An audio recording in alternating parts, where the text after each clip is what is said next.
الذين اصطفى خصوصا على افضلهم وخاتم النبيين محمد الامين وعلى آله وصحبه اجمعين. اما بعد فاعوذ بالله من الشيطان الرجيم. بسم الله الرحمن الرحيم. وَلَقَدْ آتَيْنَا لُقْمَانَ الْحِكْمَةَ أَنِ اشْكُرْ لِلَّهِ وَمَنْ يَشْكُرْ فَإِنَّمَا يَشْكُرُ لِنَفْسِهِ وَمَنْ كَفَرَ فَإِنَّ اللَّهَ غَنِيٌّ حَمِيدٌ. وَإِذْ قَالَ لُقْمَانُ لِابْنِهِ وَهُوَ يَعِظُهُ يَا بُنَيَّ لَا تُشْرِكْ بِاللَّهِ إِنَّ الشِّرْكَ لَظُلْمٌ عَظِيمٌ. وَوَصَّيْنَا الْإِنسَانَ بِوَالِدَيْهِ حملته أمه وهنا على وهن وفصاله في عامين أن اشكر لي ولوالديك إلي المصير. وإن جاهداك على أن تشرك بي ما ليس لك به علم فلا تطعهما وصاحبهما في الدنيا معروفا واتبع سبيل من اناب الی ثم الی مرجعکم فانبئکم بما کنتم تعملون. صدق اللہ العظیم. رب اشرح لی صدری ویسر لی امری واحلل عقدۃ من لسانی یفقهوا قولی. اللہم ربنا الہمنا رشدنا واعذنا من شرور انفسنا. اللہم ارنا الحق حقا وارزقنا اتباعه وارنا الباطل باطلا وارزقنا اجتنابه. اللہم اجعلنا من عبادك الشاکرین. اللہم اجعلنا من عبادك الموحدین. آمین یا رب العالمین. سورہ لقمان کے دوسرے رکوع پر ہماری اس سے قبل 2 نشستیں ہو چکی ہیں. ایک نشست تو خالص تمہیدی امور پر مشتمل رہی. دوسری نشست میں ہم اس رکوع کی پہلی آیت کے بارے میں گفتگو کر رہے تھے. یہ پہلی آیت جو 4 حصوں پر مشتمل ہے اس میں سے 3 حصوں پر گفتگو ہو گئی تھی. چوتھے حصے پر ابھی گفتگو جاری تھی. لیکن یہ کہ اس معاملے میں حکمت کے ضمن میں جو بحث پچھلی نشستوں میں ہوئی ہے مجھے خود بھی یہ احساس ہوا کہ وہ خاصی بوجھل اور ثقیل بحث ہو گئی اور بعض احباب کی طرف سے بھی اس خیال کا اس تاثر کا اظہار ہوا ہے. لیکن میں سمجھتا ہوں کہ یہ بہت ہی بنیادی مسئلہ ہے فہم قرآن کے ضمن میں. قرآن مجید کا ایک مخصوص طرز استدلال ہے. اس طرز استدلال کا نقطہ آغاز بدیہیات فطرت ہے. یعنی قرآن در حقیقت اپنی بات منطق کے مطابق ثابت کرنے کی کوشش نہیں کرتا بلکہ بدیہیات فطرت، وہ باتیں کہ جن کو انسان تسلیم کرتا ہے فطرت کی بنیاد پر بغیر اس کے کہ اس کے لیے اس کے پاس کوئی دلیل ہو. کچھ احساسات ہیں جو انسان اپنے باطن میں محسوس کرتا ہے کہ موجود ہیں، اگرچہ وہ ان کو وضاحت کے ساتھ بیان نہ کر سکے، اس کے لیے کوئی عقلی تعویل پیش نہ کر سکے. یہ وہ چیزیں ہیں جنہیں ہم کہتے ہیں بدیہیات فطرت. بدیہی شے وہ ہے کہ جو از خود ظاہر ہو. آفتاب آمد دلیل آفتاب، از خود ظاہر، جس کے لیے کسی منطقی اور خارجی دلیل کی احتیاج نہ ہو. تو قرآن مجید کا چونکہ بنیادی اسلوب استدلال یہ ہے، لہذا اس درس کے ضمن میں اس بحث کو اچھی طرح ذہن نشین کر لینا چاہیے. میں چند باتیں اس کی پھر دہرا رہا ہوں، کوشش کروں گا کہ وہ سادہ انداز میں وہ بات پھر سامنے آ جائے. سب سے پہلے عقل اور حکم، ان 2 الفاظ کا جو بنیادی مفہوم ہے عربی زبان میں لغوی اعتبار سے، اس کے فرق کو میں نے نوٹ کرایا تھا. دونوں میں ایک تو قدر مشترک ہے. حکامہ کے معنی بھی ہے روکنا یا رکنا، اور عقلہ بھی باندھنا یا بندنا. روکنا، رکنا، باندھنا، بندنا، یہ دونوں میں قدر مشترک ہے. لیکن عقلہ کسی بھی نوعیت کے رکنے کو، باندھنے کو تعبیر کریں گے، لیکن حکمہ کے معنی ہے کسی شے کو روکنا اصلاح کی نیت سے. یہ اصلاح کا تصور اس لفظ کے اندر اضافی طور پر شامل ہے. اب عقل جو ہے وہ در حقیقت انسان کو جو وہ مضرتیں ہیں جو ظاہری ہیں، فوری ہیں، مادی ہیں یا اس حیات دنیاوی سے متعلق ہیں، ان سے روکنے والی شے ہے۔ جبکہ حکم کا لفظ حکمہ اور حکمت یہ دور اندیشی پر مبنی وہ چیزیں کہ جن کی مضرت فوری سامنے نہیں آتی، دیر میں سامنے آنے والی بات ہے، گویا کہ عاقبت یا انسان کی اپنی اس زندگی کے بھی ذرا دور کے معاملات، ان کے ضمن میں ان کی مضرتوں سے روکنے والی شے یہ حکمت ہے۔ پھر میں نے یہ عرض کیا تھا کہ عقل خالص کی بنیاد پر فلسفہ وجود میں آتا ہے۔ عقل خالص یہ لفظ وہ ہے کہ جو استعمال کیا ہے کانٹ نے، pure reason, critique of pure reason, اس کی بڑی مارکت الارا کتاب ہے۔ عقل خالص جب خالص منطق کی بنیاد پر اس کائنات کی گتھی کو سلجھانے کی کوشش کرتی ہے، ماہیت وجود کیا ہے، حقیقت کیا ہے، ہم کیا ہے، ہماری زندگی کیا ہے، خیر کیا ہے، شر کیا ہے، علم کیا ہے، اس کے ذرائع کیا ہیں، ان تمام بنیادی سوالوں سے جب عقل خالص بحث کرے گی اور خالص منطق کے اصولوں سے اس گتھی کو سلجھائے گی تو اس سے فلسفہ وجود میں آئے گا۔ اور اس فلسفے کی انتہا سب مانتے ہیں یا تو لا ادریت ہے، ایگنوسٹسزم، کہ عقل انسانی ایک مقام پر پہنچ کر یہ طے کر لیتی ہے کہ اس گتھی کو سلجھانا ممکن نہیں ہے، کہ کس نقصد و نق شاید بحکمتی معمارا، یہ تو لا ینحل معمہ ہے، سمجھ میں آنے والا نہیں۔ یا اسکیپٹسزم، ارتیابیت، ہر چیز کے بارے میں شک اور شبہ۔ یقین جسے کہتے ہیں وہ فلسفے کے دائرہ کار میں ہے ہی نہیں۔ ارتیابیت اور لا ادریت، ایگنوسٹسزم اور اسکیپٹسزم، یہ منطقی انتہائیں ہیں فلسفے کی۔ اور جدید فلسفہ تو پھر لنگوسٹکس میں جا کر پھنس گیا ہے کہ صرف الفاظ کی چیر پھاڑ اور الفاظ کا پوسٹ مارٹم، اب فلسفہ جدید جو ہے وہ بس اسی بات تک محدود رہ گیا۔ جبکہ عقل انسانی اگر فطرت کے تابع ہو کر غور و فکر کرتی ہے، فطرت کی بدیہیات کو تسلیم کرتے ہوئے، فطرت کے اشاروں کو مانتے ہوئے، ان کی پیروی کرتے ہوئے جب عقل آگے چلے گی اور ان مسائل کو سلجھائے گی، اس گتھی کو حل کرنے کی کوشش کرے گی، تو اس سے جو شے وجود میں آتی ہے وہ حکمت ہے۔ گویا کہ حکمت نام ہے فطرت صالحہ اور سلیمہ اور عقل سلیم دونوں کے امتزاج کا۔ تیسری بات میں نے یہ عرض کی تھی کہ قرآن مجید میں لفظ حکم اور حکمت بکثرت آیا ہے، اور حکم کا لفظ خاص طور پر کتاب اور نبوت کے مابین، الکتاب والحکم والنبوۃ، 3 مقامات پر، سورہ آل عمران میں، سورہ انعام میں اور سورہ جاثیہ میں۔ حکمت کا لفظ قرآن مجید میں کل 20 مرتبہ آیا، جن میں سے 10 مرتبہ یہ کتاب کے ساتھ نتھی ہو کر بریکٹ ہو کر آیا ہے، جن میں سے 4 مقامات تو وہ ہیں جو بہت ہی مشہور ہیں۔ حضور صلی اللہ علیہ وسلم کے جو افعال 4 ہیں، حضور کا بنیادی طریقہ کار کیا تھا؟ یتلو علیہم آیاتہ ویزکیہم ویعلمہم الکتاب والحکمہ، الکتاب والحکمہ، یہ گویا کہ بریکٹڈ ہے۔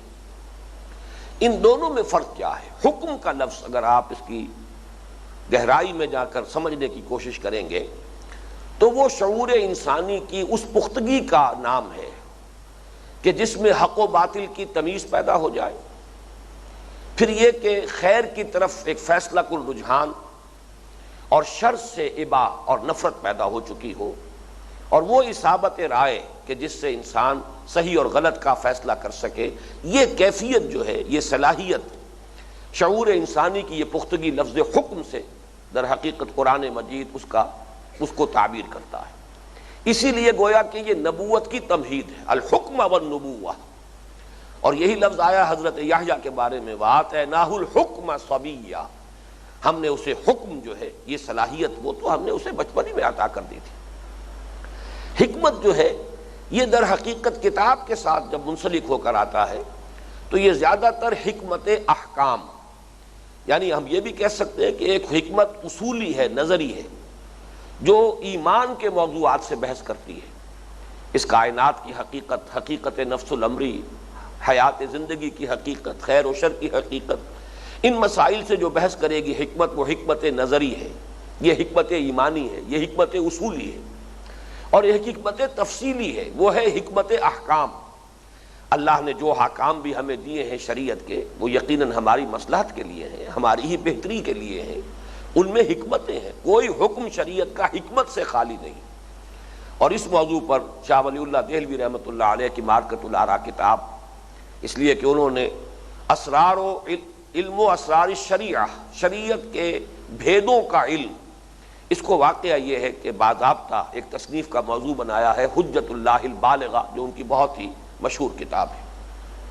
اسی کے حوالے سے میں نے مولانا روم کا وہ شعر بھی آپ کو سنایا تھا کہ حکمت نظری کیا ہے، چند خانی حکمت یونانیہ، حکمت ایمانیہ راہم بخاں۔ ایک حکمت وہ ہے جو یونانیوں نے جس کو ترتیب دیا ہے، جس کو مدون کیا ہے، جس کو مرتب کیا ہے، وہ فلسفہ ہے۔ حکمت یونانیہ فلسفہ ہے، وہ عقل خالص کی بنیاد پر ہے اور منطق کی بنیاد پر ہے، خاص طور پر ارسطو کا فلسفہ اور ریئلزم کے جتنے بھی شیڈز آج دنیا میں موجود ہیں وہ سب کے سب ارسطو کے فلسفے کی شاخیں ہیں۔ لیکن یہ کہ یہ تو ہے فلسفہ حکمت یونانیہ، اور حکمت ایمانیہ وہ حکمت ہے۔ اس حکمت کے بارے میں جو میں نے مزید بات عرض کی تھی کہ قرآن مجید نے اس کا جو مقام و مرتبہ معین کیا ہے وہ اس آیت مبارکہ سے ظاہر ہے جو سورہ بقرہ کی آیت نمبر 269 میں جو الفاظ آئے ہیں، یؤتی الحکمۃ من یشاء ومن یؤت الحکمۃ فقد اوتی خیرا کثیرا۔ اسی لیے ایک کتاب جو ہے شاہ ولی اللہ دہلوی کی، اس کا عنوان بھی ہے الخیر الکثیر۔ یہ خیر کثیر بھی در حقیقت ایک موضوع ہے، تو معلوم ہوا کہ جسے حکمت عطا کر دی گئی اسے تو خیر کثیر عطا کر دیا گیا۔ اور حضور کی حدیث بہت فیصلہ کن ہے، الحکمت ضالۃ المومن هو احق بها حیث وجدها۔ حکمت تو مومن کی گمشدہ متاع کے مانند ہے، وہ اس کا زیادہ حقدار ہے، سب سے بڑھ کر حقدار ہے جہاں بھی پائے۔ یہ حدیث بھی اشارہ کر رہی ہے اس بات کی طرف کہ حکمت کسی غیر مومن کے پاس بھی ہو سکتی ہے، اس لیے کہ ایمان کا تعلق نبوت کے ساتھ ہے۔ جب نبی سامنے آتا ہے دعوی نبوت لے کر، اس کی جب تصدیق کی جاتی ہے یہ ایمان ہے، اور پھر اس کے حوالے سے جن حقائق کو ہم مانتے ہیں وہ ایمانیات ہیں۔ لیکن یہ کہ فطرت سلیمہ عقل سلیم کے ساتھ سفر کر کے جن حقائق تک پہنچتی ہے ان کو ہم حکمت کہتے ہیں۔ یہ حکمت جیسے کہ آپ کو معلوم ہے کہ چین کے حکیم بہت بڑے دانا کنفیوشس، بڑے عظیم حقائق تک ان کی رسائی ہوئی، ہندوستان میں بڑے بڑے حکماء پیدا ہوئے ہیں۔ اسی طریقے سے یونان میں بھی افلاطون کو حکیم کہا جائے گا۔ ارسطو فلسفی ہے لیکن افلاطون وہ در حقیقت حکیم ہے۔ اس نے صرف منطق پر بنیاد نہیں رکھی اپنے فلسفے کی، بلکہ یہ کہ فطرت کے اشاروں کو بھی وہ کام میں لایا ہے اور پوری گتھی کو ان دونوں چیزوں سے سلجھانے کی کوشش کی ہے۔ اور اسی کی سب سے بڑی مثال قرآن مجید میں یہ حضرت لقمان ہے، جو نہ نبی تھے نہ کسی نبی کے امتی تھے، لیکن یہ کہ اسی فطرت سلیمہ اور عقل سلیم کی رہنمائی میں ان حقائق تک پہنچے جن کا کہ اللہ تعالیٰ ذکر فرما رہا ہے اس رکوع میں۔ اب اس کے بعد اگلا موضوع تھا وَلَقَدْ آتَيْنَا لُقْمَانَ الْحِكْمَةَ أَنِ اشْكُرْ لِلَّهِ۔ شکر کے بارے میں تفصیل سے گفتگو ہو چکی ہے، میں اسے دہرانا نہیں چاہ رہا کہ کر شکر اللہ کا۔ عقل کا فنکشن یہ ہے کہ وہ اپنے محسن کو پہچانے، محسن حقیقی کون ہے، اور فطرت کا تقاضا یہ ہے اگر فطرت اپنی صحت اور سلامتی پر برقرار ہے تو اس میں جذبہ شکر موجود ہوگا۔ کوئی بھی آپ کے ساتھ کوئی بھلائی کرے، کوئی آپ کی تکلیف رفع کرے، کسی مصیبت میں مدد کرے، احتیاط جو ہے وہ پوری کر دے، ایک خاص رد عمل طبیعت میں پیدا ہوگا، قلب کی گہرائیوں سے ایک جذبہ تشکر ایسے ابلے گا جیسے کہیں سے چشمہ ابل رہا۔ یہ گویا کہ علامت ہے کہ فطرت صحیح ہے، سلیم ہے، پرورٹ نہیں ہوئی، فطرت مری نہیں ہے، فطرت کے سوتے خشک نہیں ہوئے، یہ تو ہے فطرت۔ لیکن عقل کا کام کیا ہے؟ وہ اپنے محسن کو پہچانے، کون ہے میرا محسن، کون ہے منعم حقیقی۔ جیسا کہ میں تفصیل سے عرض کر چکا ہوں، والدین سے شروع ہو کر یہ معاملہ پھر پوری کائنات کا احاطہ کرتا ہے۔ جیسے جیسے انسان کا علم بڑھتا ہے، سورج سے بھی میری ضرورتیں پوری ہو رہی ہیں، ہواؤں سے بھی میری ضرورت وابستہ ہے، یہ ہوا نہ ہو تو یہ میرا سانس جو ہے اگر اس کی آمد و شد ختم ہو جائے تو ظاہر بات ہے کہ زندگی میری برقرار نہیں رہے گی۔ یہ تمام معاملات، تمام عناصر جو ہیں انسان محسوس کرے گا کہ میں انڈیٹڈ ہوں، میں ممنون احسان ہوں ان سب کا، تو وہ جذبہ تشکر پیدا ہوگا اور پھیلے گا۔ اور جیسا کہ میں نے عرض کیا تھا، ایک فطرت ہی کا تقاضا دوسرا یہ بھی ہے کہ اگر آپ کے ساتھ کسی نے کوئی بھلائی کی ہے تو آپ بھی کوئی نہ کوئی جواباً اس کے ساتھ بھلائی کیجئے. جیسے سورہ رحمان میں آیا ہل جزاء الاحسان الا الاحسان، یہ بھی فطرت کی بدیہیات میں سے ہے. اب جہاں تو ممکن ہے کہ آپ کوئی بدلہ چکا سکیں وہاں تو آپ بدلہ چکا دیں گے، جہاں ممکن نہیں، ایسی کوئی ما فوق الطبیعی شے ہے جس کی آپ کوئی خدمت نہیں کر سکتے، تو وہاں سوائے اس کے کچھ نہیں کہ وہی جذبہ تشکر جو ہے جذبہ عبادت کی شکل میں ڈھل جاتا ہے. اب اس کے سامنے سر جھکا دیں، اس کی تعظیم کریں، اس کے سامنے اظہار عز و تذلل کریں، اس کی مدح کے اس کے ترانے گائیں، الاپیں، اس کی تعریف کریں، اس کی سبوحیت اور قدوسیت کے نغمے جو ہیں وہ الاپیں، اس کے سوا آپ کچھ نہیں کر سکتے. تو در حقیقت جذبہ تشکر ہی جذبہ عبادت کی شکل اختیار کرتا ہے. لیکن عقل انسانی ایک مرتبہ اس مرحلے پر پہنچ کر کہ اگر وہ پورے کائنات کا بھی احاطہ کر لیتی ہے کہ تمام ہر طرف سے میری ضرورتیں پوری ہو رہی ہیں، تو پھر ایک چھلانگ اور ہے، پھر یہ عقل کی پختگی ہے. اور وہ عقل کی پختگی یہ ہے کہ انسان یہ پہچان لے کہ یہ پوری کائنات ایک وحدت ہے، ایک ہی ذہن، ایک ہی ارادہ، ایک ہی ڈیزائن، ایک ہی نقشہ اس میں کار فرما ہے. کوئی ایک ہی قوت ارادی ہے جو ان سب کو کنٹرول کیے ہوئے ہے. وہ جو ایک ہستی ہے وہ ہے در حقیقت منعم حقیقی، وہ ہے اصل مربی. تو میرے لیے شکر اس کا واجب ہے. انشکر لی، یہ منطقی نتیجہ ہے حکمت کا، یعنی یہ کہ فطرت کا تقاضا کہ جذبہ تشکر موجود ہو، عقل کا تقاضا اور عقل کا کام کہ وہ اپنے اصل محسن کو پہچان لے. جیسے ہی وہ اپنے اصل محسن کو پہچانے گا، انی وجہت وجہی للذی فطر السماوات والارض حنیفا وما انا من المشرکین. اور اب اس کا نتیجہ یہ ہوگا کہ جذبہ تشکر مرتکز ہو جائے گا اس ذات پر کہ جس نے اس پوری کائنات کو پیدا کیا.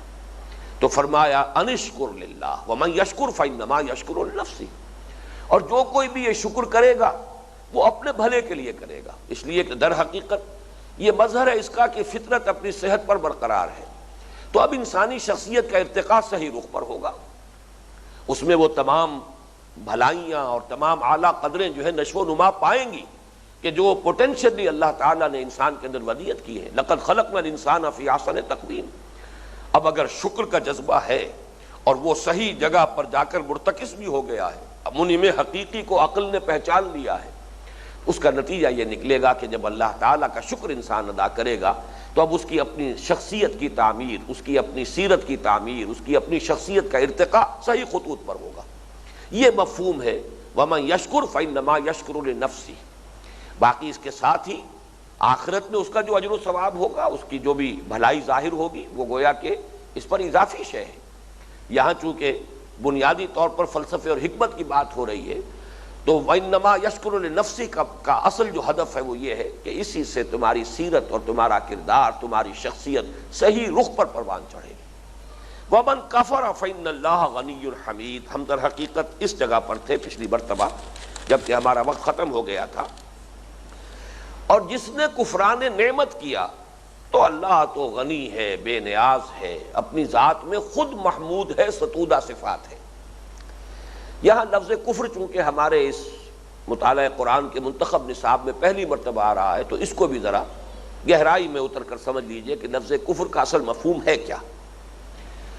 لغت میں کفر کا اصل مفہوم ہے کسی شے کو چھپا دینا، دبا دینا. اسی اعتبار سے قرآن مجید میں یہ لفظ آیا ہے سورہ حدید میں کَمَثَلِ غَيْثٍ أَعْجَبَ الْكُفَّارَ نَبَاتُهُ ثُمَّ يَهِيجُ فَتَرَاهُ مُصْفَرًّا ثُمَّ يَكُونُ حُطَامًا.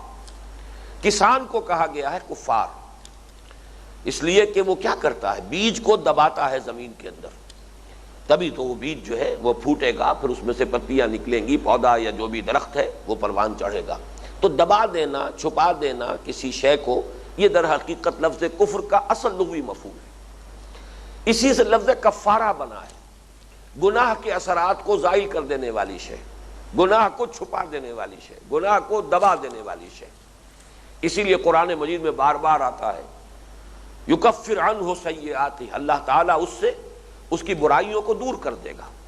تو برائیوں کا ازالہ، برائیوں کا دفع کر دینا، برائیوں کو چھپا دینا، یہ در حقیقت یہ ہے لفظ کفر کا اصل مفہوم.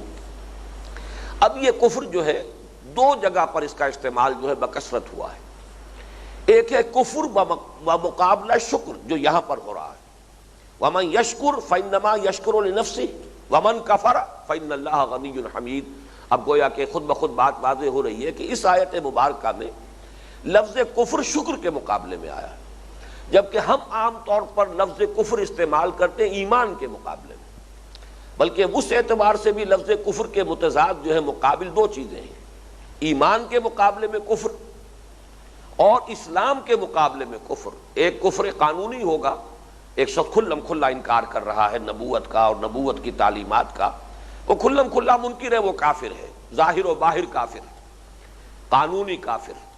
اور ایک وہ شخص ہے کہ جو بظاہر تو ایمان کا دعویٰ کر رہا ہے، لیکن یہ کہ در حقیقت دل میں اس کے ایمان موجود نہیں ہے، تو یہ کفر حقیقی ہے۔ چنانچہ منافق جو ہے وہ حقیقت کے اعتبار سے کافر ہوتا ہے، اگرچہ قانوناً مسلم ہوتا ہے، لیکن یہاں دونوں جگہ پر یہ لفظ کفر جو ہے یہ در حقیقت ایمان اور اسلام کی ضد کے طور پر آ رہا ہے۔ اور دوسرا مفہوم جیسا کہ میں نے عرض کیا، جیسے کہ یہاں ہے شکر کے مقابلے میں کفر۔ اب میں یہ چاہتا ہوں کہ ان دونوں استعمالات کو آپ سمجھ لیجئے کہ لغت کا جو اس کا بنیادی مفہوم ہے اس کے ساتھ اس کا کیا تعلق ہے۔ شکر کے مقابلے میں کفر کیا ہے؟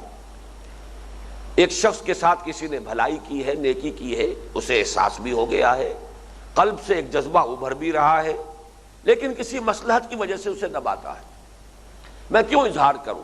ظاہر بات ہے کسی کا احسان ماننا جو ہے اس کے سامنے کسی درجے میں کچھ تذلل اختیار کرنا ہے، کسی کا احسان ماننا، آپ نے میرے ساتھ بڑی بھلائی کی ہے، میری بڑی ضرورت پوری کی ہے، یقیناً اس میں آپ نے اس کی کچھ بڑائی تسلیم کی ہے، اس کی کچھ بالا تری تسلیم کی ہے، اپنے آپ کو کسی درجے میں اس کے سامنے جھکانا پڑے گا۔ اگر تکبر مانے ہے اور انسان جو ہے اس بات کو تسلیم کرنے کے لیے تیار نہیں ہے کہ آپ نے میرے ساتھ کوئی بھلائی کی ہے، تو گویا کہ وہ فطرت کے ابھرنے والے جذبے کو دبا رہا ہے۔ اندر سے فطرت کے سوتے سے تو وہ چشمہ ابلا ہے، لیکن یہ شخص اسے دبا رہا ہے، ارادے کے ساتھ اسے ظاہر نہیں ہونے دے رہا۔ اس اعتبار سے شکر کے مقابلے میں کفر، اور ہماری اردو میں چونکہ مستعمل ہے ایک لفظ کفران نعمت، تو یہ گویا کہ اس کا صحیح ترین جو یہاں پر مفہوم ہے وہ اس لفظ سے ادا ہو جائے گا۔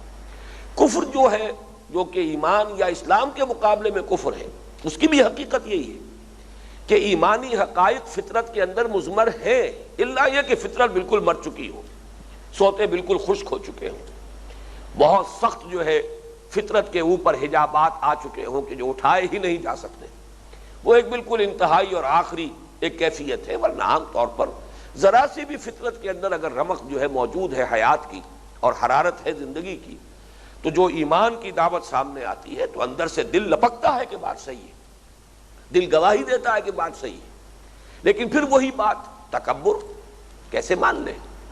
جیسے قرآن مجید کہتا ہے علماء یہود کو کہ یعرفونہ کما یعرفون ابناءہم، ایسے پہچانتے ہیں محمد کو صلی اللہ علیہ وسلم جیسے اپنے بیٹوں کو پہچانتے ہیں۔ ابو جہل کے بارے میں جیسا کہ اس نے صاف اعتراف کیا، انہوں نے کبھی جھوٹ نہیں بولا، جو بات یہ کہہ رہے ہیں وہ درست ہے، لیکن میں نہیں مان سکتا، میں ماننے کو تیار نہیں، اس لیے کہ ہمارا اور ان کا تو ایک چشمک چلی آ رہی ہے پرانی، ایک مقابلہ ہے خاندانی۔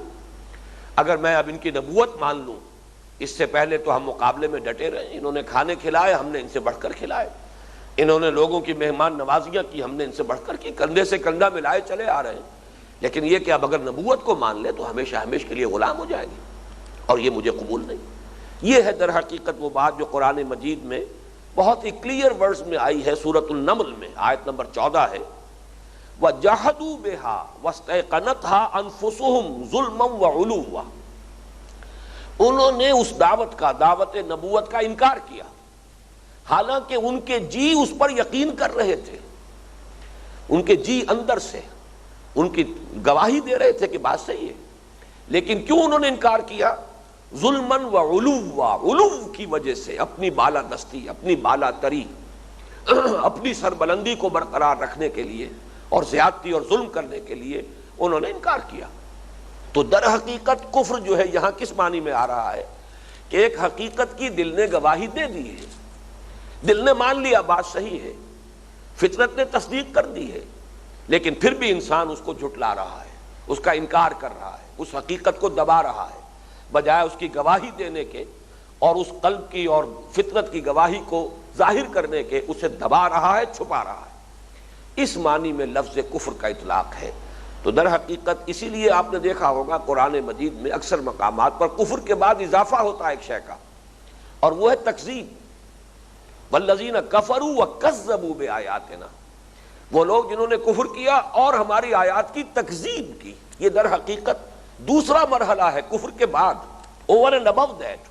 اس لیے کہ ایک تو یہ ہے کہ فطرت کی گواہی ابھری اور آپ نے دبا دیا، آگے بڑھ کر آپ نے جھٹلایا، نہیں تم غلط کہہ رہے ہو، یہ آیات الہیہ نہیں ہے، یہ اللہ کا کلام نہیں ہے، یہ تمہارا اپنا کوئی گھڑا ہوا کلام ہے، کوئی من گھڑت باتیں ہیں، یہ کوئی ڈھکوسلے ہیں جو تم نے کہیں سے حاصل کر لیے ہیں، کہیں سے ڈکٹیشن لے رہے ہو، ہم پر خامخواہ دھونس مار رہے ہیں، یہ تکذیب ہے۔ تو تکذیب تو در حقیقت اگلا مرحلہ ہے۔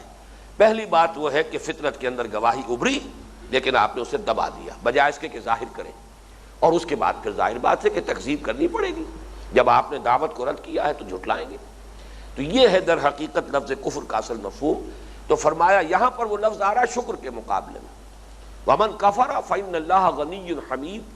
غنی کہتے ہیں بے نیاز، خود مکتفی، میں سمجھتا ہوں کہ بہترین لفظ ہے کہ جو اس کی تعبیر کرے گا، خود مکتفی، ہر اعتبار سے سیلف سفیشینٹ، جسے کسی سے احتیاج ہی نہیں، جس کی کوئی ضرورت ہی نہیں جو کسی دوسرے سے وابستہ ہو، وہ غنی ہے۔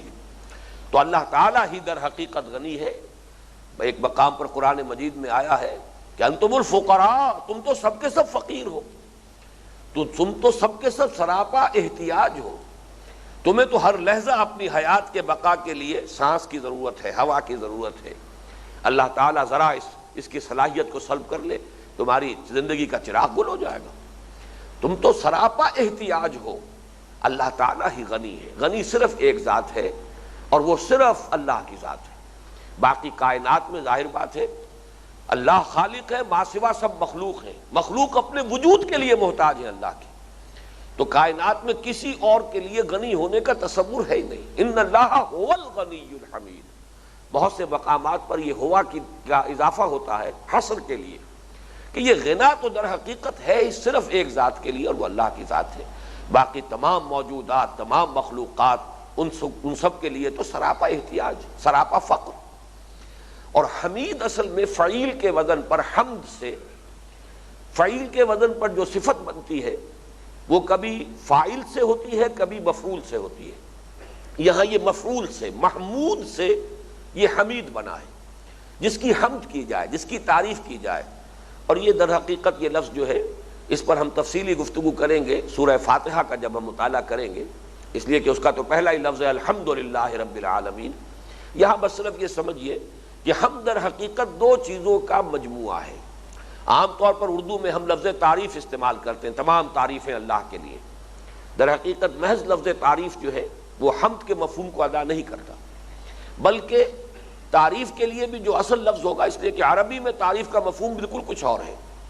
تعریف کے لیے کے معنی ہے کسی چیز کی پہچان قرار دینا۔ تعریف ڈیفینیشن کیا چیز ہے؟ کسی چیز کو معین کر دیتی ہے وہ شے، تاکہ آپ کے اندر پہچان پیدا ہو جائے، دوسری چیزوں سے امتیاز قائم ہو جائے۔ اس حقیقت کو جامع و مانع تعریف، ایسی تعریف کہ جس سے اس شے کی اصل حقیقت معین ہو جائے بئی طور کہ نہ اس کا کوئی جز باہر رہ جائے، نہ کوئی اور خارجی شے جو ہے اس میں شامل رہے۔ یہ جامع و مانع تعریف ہے۔ ہم اردو میں اسے تعریف کو استعمال کرتے ہیں، در حقیقت عربی کا جو اصل مفہوم ہے ثنا کا، ثنا کہتے ہیں کسی کی خوبیوں کا ذکر کرنا اس کے سامنے، یہ ثنا ہے۔ یہ ثنا اور شکر دو الفاظ عربی کے جمع ہو جائیں گے تو لفظ حمد بنے گا۔ تو یہاں پر جو فرمایا گیا کہ اللہ تعالیٰ تو خود محمود ہے، حاجت مشاطہ نہیں، صورت دل آرام رہا۔ ایک حسن وہ ہے کہ جسے اظہار کی ضرورت ہے کہ کوئی بیان کرے، یا کچھ بناؤ سنگھار کی ضرورت ہے کہ وہ پوری طرح نکھر کر لوگوں کے سامنے آئے۔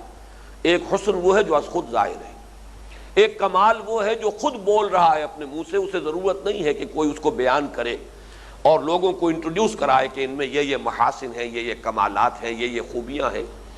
ایک وہ درجہ ہے کمال کا اور خوبی کا اور حسن کا کہ جو خود بول رہا ہے، تو وہ ہے لفظ حمید۔ وَمَنْ كَفَرَ فَإِنَّ اللَّهَ غَنِيٌّ حَمِيدٌ۔ اگر کوئی ناشکری کرے گا تو اللہ بے نیاز ہے، اسے کسی شے کی احتیاج نہیں۔ یہاں تک کہ وہ حمد کا بھی محتاج نہیں، وہ تو اپنی ذات میں خود محمود ہے، اس کی حمد ہو رہی ہے کوئی کرے یا نہ کرے، اس کی حمد جو ہے وہ اتنی اظہر من الشمس ہے کہ اس کے بیان کرنے کی ضرورت نہیں۔ اب اگلی آیت کی طرف، وَإِذْ قَالَ لُقْمَانُ لِابْنِهِ وَهُوَ يَعِظُهُ يَا بُنَيَّ لَا تُشْرِكْ بِاللَّهِ، اور یاد کرو جب کہ کہا تھا لقمان نے، اب یہاں سے حضرت لقمان کی نصیحتیں شروع ہوئی ہیں، اگرچہ ایک ہی آیت جو ہے حضرت لقمان کی نصیحت پر آئے گی، پھر دو آیتیں اللہ تعالیٰ کی طرف سے اس میں گویا کہ ایک بات کا اضافہ کرنے کے لیے آئیں گی۔ یاد کرو جب کہ کہا تھا لقمان نے اپنے بیٹے سے، اور وہ اسے نصیحت کر رہے تھے، وعظ کہہ رہے تھے، یعظہ وعظ یہ اردو میں بھی مستعمل ہے، ایسی بات کہ جس سے دل کچھ پگھل جائے، اس انداز میں بات، یہ وعظ ہے۔ اور عام طور پر خیال یہ ہے کہ یہ انتقال کے وقت کی وصیت ہے، اس لیے کہ جیسے کوئی شخص دولت مند اگر ہے تو وہ اپنی موت کے وقت وصیت کرتا ہے دولت کے بارے میں، اپنی اولاد کو بتائے گا کہاں کہاں کیا کیا ایسٹس ہیں، کہاں کہاں سے کیا کچھ واجب الوصول ہے، قابل الوصول ہے، وغیرہ وغیرہ، کن کن جگہ پر اس کے جو بھی اس کی دولت ہے، اس کے کس کس طرح سے اس کی شکلیں موجود ہیں۔ اور جو حکیم و دانا انسان ہے، وَلَقَدْ آتَيْنَا لُقْمَانَ الْحِكْمَةَ، وہ تو در حقیقت اپنی جو عمر بھر کی سوچ اور غور و فکر کا جو اس کا اثاثہ ہے، جو اس کا حاصل ہے، لب لباب ہے، وہ منتقل کرے گا۔ ہماری تاریخ میں بھی شیخ عبد القادر جیلانی رحمۃ اللہ علیہ کی وصایا بہت ہی مشہور ہیں، شاہ ولی اللہ نے بھی وصیتیں لکھی ہیں، ہمارے اکثر اکابر نے اپنی اولاد کے لیے وصیتیں تحریر کی ہیں، تاکہ ان کے سامنے یہ بات آ جائے کہ ہمارے والد آخر ساری عمر غور و فکر کرتے رہے، سوچ بچار کرتے رہے، آخری وقت ان کا موقف کیا تھا، کیا باتیں تھیں جو ان کے نزدیک اہم تر تھیں۔ یہ گویا کہ ایک حکیم انسان کا، ایک دانا انسان کا وہ جو اصل ورثہ ہے، وہ جو اقبال نے کہا ہے کہ یہی متاع فقیر ہے، اب اسے میرے قافلے میں لٹا دو، لٹا دے ٹھکانے لگا دے اسے، یہی فقیر کی متاع تو یہی ہے، یہی حکمت، یہی دانائی۔ وَإِذْ قَالَ لُقْمَانُ لِابْنِهِ وَهُوَ يَعِظُهُ یا بنیا، یا بنیا یہ اس میں تصغیر کا انداز ہے جو بڑی ہی محبت کے انداز میں کہا جاتا ہے، اے میرے پیارے بچے۔ اب اس کا یہ معنی نہیں ہے کہ وہ بہت چھوٹے سے بچے تھے، وہ صاحبزادے حضرت لقمان کے جنہیں وہ نصیحت کر رہے تھے، لیکن ظاہر بات ہے کہ والدین کے لیے اولاد کتنی ہی بڑی ہو جائے، وہ ان کے لیے وہ بچوں کے مانند ہیں، اور ان کی محبت اور شفقت کا وہی انداز ہوتا ہے جیسے کہ کسی بہت چھوٹے سے بچے کے لیے وہ، یا بنیا لا تشرک باللہ، اللہ کے ساتھ شرک مت کیجو، بلکہ تشرک فعل بنے گا شریک مت کیجو اللہ کے ساتھ، گویا کہ یہاں پر محذوف مانا جائے گا لا تشرک باللہ شیئا، کسی بھی شے کو اللہ کے ساتھ شریک مت کیجو، ان الشرک لظلم عظیم، یقیناً شرک بہت بڑا ظلم ہے، بہت بڑی ناانصافی ہے، بہت بڑی زیادتی ہے۔ اس میں اب ایک بات تو یہ نوٹ کیجئے کہ جو سلسلہ کلام چلا آ رہا ہے اس سے جو منطقی نتیجہ نکلا وہ یہ ہے کہ اللہ کا جو شکر ہے اس کا سب سے پہلا سب سے عظیم تقاضا کیا ہے؟ اس کے ساتھ شرک نہ کیا جائے، توحید پر قائم رہا جائے، یہی گویا کہ در حقیقت شکر خداوندی کا واحد تقاضا ہے۔ باقی آپ اللہ تعالیٰ کے ساتھ اور کیا کریں گے، اس کے احسانات کا کیا بدلہ چکائیں گے؟ وہ جو میں نے آپ کو حکایت سنائی تھی مولانا روم کی کہ گڈریا جو ہے اللہ سے ہم کلام تھا کہ اللہ اگر تو میرے سامنے آ جائے تو میں تیرے پاؤں دھوؤں اور تیرا جسم دابوں اور تیرے سر میں سے جوئیں نکالوں، یہی خدمت ہے کہ جو میں بجا لا سکتا ہوں۔ تو ہم اللہ تعالیٰ کی کیا خدمت کر سکتے ہیں، اللہ تعالیٰ کو اس احسانات کا کیا بدلہ دے سکتے، لیکن ایک اس کے ساتھ شرک مت کرو، یہ ظلم تو مت کرو جو ظلم عظیم ہے۔ ویسے یہ کہ اس ایک لفظ کے اندر قیامت مضمر ہے، اس لیے کہ ہمارا پورا دین دین توحید ہے، گویا کہ اس کے جتنے بھی اجزاء یا جو حصے آپ شمار کریں گے نظری اعتبار سے، عملی اعتبار سے، وہ سب کے سب در حقیقت توحید ہی کی شاخیں ہوں گی، اسی کی کرولریز ہوں گی، اسی کے تقاضے ہوں گے۔ یہ سب کیا ہے؟ فقط ایک نقطہ ایمان کی تفسیر ہے، گویا کہ پورا دین اور پوری شریعت کا معاملہ ایک اعتبار سے توحید ہی کی تفسیر اور تشریح ہے۔ اسی طریقے سے جو شے بھی غلط ہے، باطل ہے، شر ہے، اخلاقی اعتبار سے ہو، علمی اعتبار سے ہو، یہ سب کے سب در حقیقت شرک ہی کی مختلف تعبیرات ہیں۔ ایک ہی شجرہ خبیثہ ہے کہ جس کے یہ برگ و بار ہیں، اسی کی شاخیں ہیں. کہیں نہ کہیں کوئی برائی، کوئی غلطی، چاہے اعتقادی ہو چاہے عملی ہو، اجتماعی ہو چاہے انفرادی ہو، اس سب کا رشتہ جو ہے شرک کے ساتھ جڑ جائے گا. تو یوں کہیے کہ ہاتھی کے پاؤں میں سب کے پاؤں والی بات ہے. ایک لفظ شرک جو ہے، شرک مت کرو، اس کے اندر ایک قیامت مضمر ہے. اور اس کے ضمن میں ظاہر بات ہے کہ اس وقت تفصیل سے گفتگو نہیں ہوگی. میرا یہ معمول رہا اس منتخب نصاب کے درس کے ضمن میں کہ اس رکوع کے درس کے بعد پھر علیحدہ سے ایک گفتگو ہوتی ہے کہ جو حقیقت و اقسام شرک کے موضوع پر مشتمل. میں کوشش کروں گا کہ اس مرتبہ بھی وہی ترتیب جو ہے برقرار رکھوں.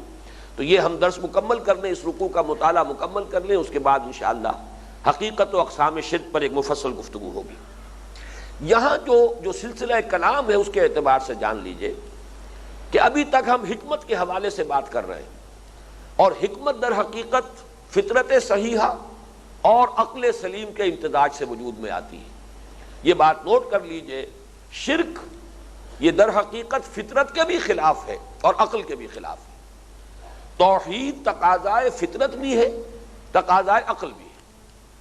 قرآن مجید نے بار بار ایک مشاہدہ جو تھا اہل عرب کا، جو مشرکین عرب تھے، ان کا اپنا مشاہدہ ہے جس کو دلیل کے طور پر پیش کیا ہے کہ تمہاری فطرت جو ہے وہ توحید کی گواہی دیتی ہے. تمہاری زبانیں شرک کا اقرار کر رہی ہیں، تم نے ان معبودوں کو مانا ہوا ہے، بہت سے گھڑ لیے ہیں معبود.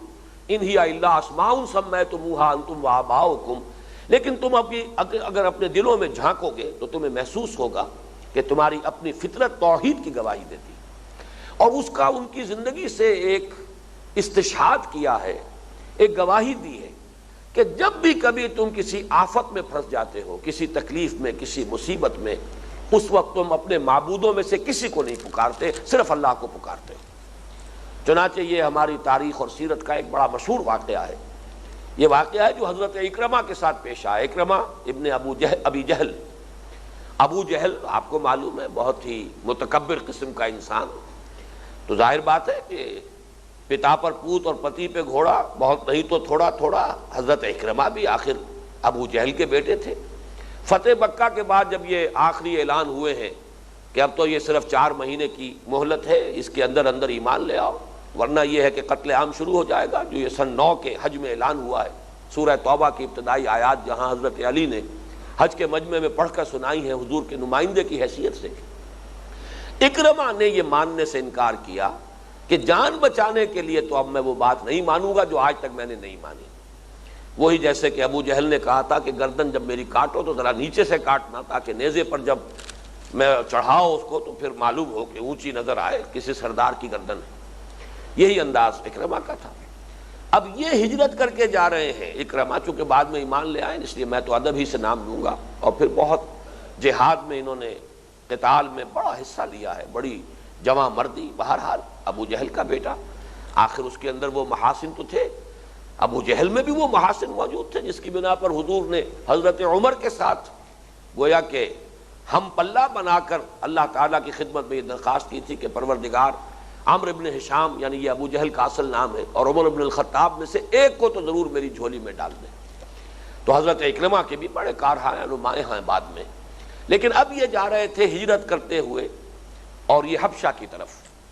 درمیان میں یہ بحر احمر کو جب کراس کر رہے تھے طوفان آیا، اور سب مشرکین تھے کشتی کے اندر. سب نے چیخنا چلانا شروع کیا، صرف اللہ کو پکارنا شروع کیا. سب بھول گئے، نہ لات نہ عزا نہ منات نہ حبل، کوئی نہیں. اس نے کہا اکرمہ نے کہ اگر یہی بات ہے تو یہی، اگر ہماری فطرت کی گواہی یہی ہے تو یہی تو بات ہے کہ جس کی دعوت دے رہے ہیں محمد صلی اللہ علیہ وسلم. واپس آئے، ایمان لے آئے.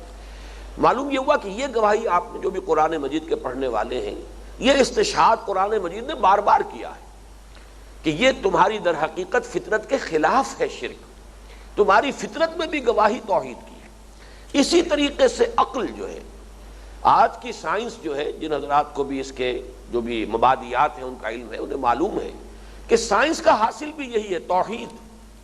یہ دوسری بات ہے کہ اب سے کچھ عرصے پہلے کی سائنس جو ہے وہ جس توحید تک پہنچی تھی وہ توحید مادے کی توحید تھی. تمام کائنات ایک ہی شے کا مظہر ہے، وہ مادہ ہے. وحدتی ہو گئی. ہر شے جو ہے بظاہر تو چیزیں بڑی مختلف نظر آ رہی ہیں، کوئی مائع ہے اور کوئی لکوڈ ہے اور کوئی گیس ہے اور کوئی سالڈ ہے، مختلف جو ہے تقسیمیں تھیں، لیکن سب کی سب ایٹمز کی بنی ہوئی ہیں، سب کے اندر مادہ ہے، گویا کہ قدرے مشترک ہیں۔ تو در حقیقت سائنس کا بھی عمل یہی ہے کہ تنوع کو اس نے وحدت کی طرف مسلسل دھکیلا ہے۔ یہ کثرت مظاہر جو ہے اس کے پیچھے حقیقت کوئی ایک ہی ہے کہ جو مضمر ہے، لہذا یا آپ نے یہ کہا کل مادہ ہے، مادے ہی کو گویا کہ آپ نے خدا بنا لیا، لیکن یہ کہ توحید تو آ گئی، صرف یہ کہ مادے کو آپ نے اندھا بہرا مانا ہے، لیکن یہ کہ توحید جو ہے وہ تو منطقی تقاضا ہوا سائنس کا۔ آج معاملہ اس سے بھی آگے بڑھ چکا ہے، اس لیے کہ اب تو وہ مادے سے گزر کر معاملہ صرف انرجی کا رہ گیا۔ بیسک فورسز ہوتے ہوتے وہ 4 فورسز جو ہے وہ شمار کی گئی تھی کہ 4 قسم کی فورسز ہیں کائنات کے اندر کل، اور اس کے اندر بھی اب تدریجاً کمی ہو رہی ہے، شاید 2.5 تک بات پہنچ چکی ہے، اس لیے کہ گویا کہ رفتہ رفتہ سائنس اور جو ہماری خاص طور پر فزکس ہے وہ ادھر جا رہی ہے، وہ ایک ہی نوعیت ہوگی، در حقیقت انسان وہاں پہنچ جائے گا۔ یہ کل موجودات، مادہ تو اب تحلیل ہو چکا، اس کا تو وجود ہی ختم ہو چکا، مادہ اب کسی شے کا نام نہیں رہا، ٹھوس شے نہیں ہے مادہ، اب تو یہ بس انرجی ہی انرجی ہے، انرجی کی مختلف شکلیں ہیں، فورسز ہیں مختلف، وہ فورسز بھی اب جیسا کہ میں نے کہا ان کی تعداد بھی گھٹتی جا رہی ہے۔ تو در حقیقت سائنس بھی انسان کو توحید کی طرف لے جا رہی ہے۔ کائنات کے اندر جتنے بھی مظاہر ہیں انسان محسوس کرتا ہے کہ اگرچہ ان میں تنوع ہے، تکثر ہے، کثرت ہے مظاہر کا کہ، لیکن یہ کہ اس کی پشت پر جو ہے اس کے اندر آپ ریڈیوس کرتے چلے جائیں گے، انہیں مشترک چیزیں نکالتے چلے آئیں گے، کامن پرنسپلز جو ہیں ان سے ریڈیوس کرتے چلے آئیں گے، تو معلوم ہوگا کہ جیسے کسی شے کا خلاصہ نکلتا چلا آ رہا ہے اور کم سے کم تعداد ہوتی چلی جا رہی ہے۔ تمام جتنے بھی کیمیکل کمپاؤنڈز تھے، ہم نے کہا کہ یہ ایلیمنٹس جو ہیں اس میں صرف اتنے ہیں، یہ سارے کیمیکل کمپاؤنڈز کی تو تعداد گنی نہیں جا سکتی، لیکن ان میں جو بھی ایلیمنٹس ہیں جو اصل بنیادی ہیں وہ کتنے ہیں؟ وہ چند ہیں۔ اس سے بھی اب آگے جا رہی ہے بات، وہ مختلف ایلیمنٹس بھی کیا ہیں؟ اصل میں تو ایٹمز ہیں، ایٹمز کے اندر وہی ہے، نیوٹرونز ہیں، الیکٹرونز ہیں، پروٹونز ہیں، فوٹونز ہیں، مختلف، اب تو نہ معلوم کتنے نام اس کے نکلتے چلے آ رہے ہیں۔ تو اس اعتبار سے مطابق عقل بھی نہیں ہے شرک، اور مطابق فطرت بھی نہیں ہے۔ فطرت کے مطابق بھی توحید ہے، جس کا سب سے بڑا ثبوت قرآن مجید نے ان مشرکین کے اپنے طرز عمل سے دیا ہے۔ عقل کا تقاضا بھی توحید ہے، کوئی ایک ہے حقیقت واحدہ ہے، وہ کیا ہے یہ دوسری بات ہے، اس کی صفات کیا ہیں، اس کی ایٹریبیوٹس کیا ہیں، یہ بالکل الگ بات ہے، لیکن ہے کوئی ایک شے، چاہے آپ اسے مادہ کہہ دیں، چاہے آپ اسے قوت کہہ دیں، انرجی کہہ دیں، کوئی ایک فورس کہہ دیں، لیکن یہ کہ بہرحال یہ توحید، یہ تقاضا ہے حکمت کا، عقل کا تقاضا بھی توحید اور فطرت کا تقاضا بھی توحید۔ اس اعتبار سے فرمایا یا بنی لا تشرک باللہ ان الشرک لظلم عظیم، یقیناً شرک بہت بڑا ظلم ہے۔ ظلم کسے کہتے ہیں؟ امام راغب نے اس کی وضاحت کی ہے، بلکہ عام تو جو بیان کیا جاتا ہے کہ ظلم کیا ہے، وضع الشیء فی غیر محلہ، کسی شے کو اس کے اصل مقام سے ہٹا کر کسی اور جگہ پر رکھ دینا، یہ ظلم ہے۔ ہر شے کا اپنا ایک مقام ہے، بلکہ مجھے وہ آیت یاد آ رہی ہے قرآن مجید میں فرشتوں کی طرف سے یہ کہلوایا گیا ہے، وَمَا مِنَّا إِلَّا لَهُ مَقَامٌ مَعْلُومٌ، ہم میں سے ہر ایک کا ایک مقام و مرتبہ ہے جو معین ہے۔ اسی طریقے سے اس کائنات میں ہر شے کا ایک مقام اور مرتبہ ہے، آپ اس کو اس جگہ پر رکھیں گے وہ صحیح ہے، وہاں سے ہٹا دیں گے یہ ظلم ہوگا، یہ زیادتی ہوگی۔ لیکن یہ کہ امام راغب نے جو مزید وضاحت کی وہ میں بیان کر رہا ہوں، کیا ظلم و وضع الشیء فی غیر محلہ اما بنقصان او بزیادت و اما بعدول عن وقتہ او مکانہ، کسی شے میں کوئی کمی کر دینا یہ بھی ظلم ہے، کسی شے میں کوئی زیادتی کر دینا یہ بھی ظلم ہے، اس کا جو اصل مقام ہے اسے تو آپ نے ہٹا دیا۔ ہمارے عام تصور میں تو کمی کرنے کے لیے لفظ ظلم کا استعمال ہوگا، لیکن لغوی اصل کے اعتبار سے زیادہ بھی کر دیا ہے تو یہ بھی ظلم ہے۔ صحیح مقام یا اسے اپنی جگہ اور اس کے وقت سے ہٹا دینا یہ بھی ظلم ہوگا۔ ہر شے زمان و مکان کے کانٹیکسٹ میں جس جگہ ہے وہیں برقرار رکھنا، بس یہ ہے اصل میں جو مطلوب ہے، یہی ہے انسان کی صحت اور فطرت کی، عقل اور فطرت کی صحت کی علامت۔ کسی شے کے اندر کوئی کمی، کوئی بیشی، کوئی اسے اس کی جگہ اور مقام سے اور وقت سے ہٹا دینا یہ ظلم ہے۔ اس اعتبار سے شرک سب سے بڑا ظلم ہے بے ایمانہ۔ شرک میں دو ہی شکلیں ہوں گی، یا تو مخلوقات میں سے کسی کو اٹھا کر اللہ کے برابر کیا جائے گا، یا اللہ کو کسی اعتبار سے گرا کر مخلوق کے مشابہ اور مخلوق کی صف میں لے آیا جائے گا۔ دو کے سوا تیسری کوئی صورت ہے نہیں۔ یا تو اللہ کو اس کے مقام رفیع سے گرائیے اور مخلوقات کی صف میں لے آئیے کسی اعتبار سے، اس کی ذات کے اعتبار سے، اس کی صفات کے اعتبار سے، اس کے اختیارات کے اعتبار سے، اس کے حقوق کے اعتبار سے، کسی بھی اعتبار سے آپ نے اللہ کو گرا کر اور مخلوقات کی صف میں کھڑا کر دیا، یا مخلوقات میں سے کسی کو ایلیویٹ کیا، اٹھایا اور اسے اللہ کا ہم پلہ بنا دیا۔ یہ جو الفاظ آتے ہیں اکثر خطبات کے اندر آپ نے سنا ہوگا، لا مثل لہ ولا مثال لہ ولا مثیل لہ ولا ضد لہ ولا ند لہ ولا کفو لہ، کوئی نہ اس کی مثال ہے نہ مثل ہے کسی اعتبار سے، نہ کفو ہے نہ برابر ہے نہ ہمسر ہے نہ ہم پلہ ہے، وہ ایک یونیک ہستی ہے بالکل علیحدہ۔ قل هو اللہ احد، کہہ دو کہ اللہ ایک ہے۔ یہ ایک ہے ترجمہ اس کا اصل میں زیادہ صحیح نہیں ہے۔ اللہ تنہا ہے، اللہ یونیک ہے، کوئی بھی کسی اعتبار سے اس کا مثل یا مثال یا مثیل یا ضد یا ند یا اس کا ہم پلہ یا اس کا ہمسر یا اس کا کفو نہیں۔ یہ نگیشن جو ہے یہ ہے در حقیقت شرک کی ہر کیفیت سے اپنے آپ کو بچا لینا، اور یہ حکمت کا اولین تقاضا، حکمت کا تقاضا اللہ کا شکر، انشکر للہ، اللہ کے شکر کا تقاضا اس کے ساتھ شرک نہ کیا جائے۔ اللہ تعالی ہم سب کو اس کی توفیق عطا فرمائے، جیسے کہ حضور کے خطبے میں آتا ہے، یا ایھا الناس وحدوا اللہ فإن التوحید رأس الطاعات، اس توحید میں آگے سے آگے انسان بڑھتا چلا جائے۔ اس پر تو انشاءاللہ تفصیلی گفتگو علیحدہ سے ہوگی، اس لیے کہ جب ہم اقسام شرک پر گفتگو کریں گے تو لامحالہ اس کے ساتھ چونکہ ہر شے کی ضد جو ہے وہ خود بخود واضح ہو جاتی ہے، تعرف الاشیاء بازدادھا، تو جب اقسام شرک کو سمجھیں گے تو خود بخود توحید کے جو مختلف تقاضے ہیں وہ بھی نمایاں ہوتے چلے جائیں گے۔ بارک اللہ لی ولکم فی القرآن العظیم ونفعنی وإیاکم بالآیات والذکر الحکیم۔